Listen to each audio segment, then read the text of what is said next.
چالاک چڑیا۔ ایک چڑیا تھی، اس کا نام چنچی تھا۔ ایک دن کی بات ہے کہ چنچی چڑیا گائے کے پاس بیٹھی تھی اور وہ دانے چگ چگ کر کھا رہی تھی۔ اچانک گائے نے گوبر کر دیا اور چڑیا اس گوبر میں دب گئی اور وہ اڑ نہ سکی، اور دوسری طرف سے ایک کتا آیا۔ چڑیا نے اس سے کہا کہ بھائی کتے، مجھے نکال۔ کتے نے کہا کہ میں اگر نکالوں گا تو میں تجھے کھا لوں گا۔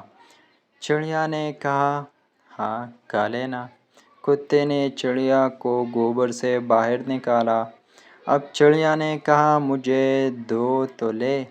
کتا چڑیا کو نل پر لے گیا، وہ چڑیا کو دھو کر اسے کھانے لگا۔ چڑیا نے کہا مجھے سکھا تو لے، پھر کھا لینا۔ کتے نے چڑیا کو دھوپ میں رکھ دیا۔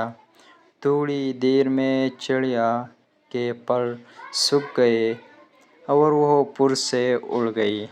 کتا منہ دیکھتا رہ گیا۔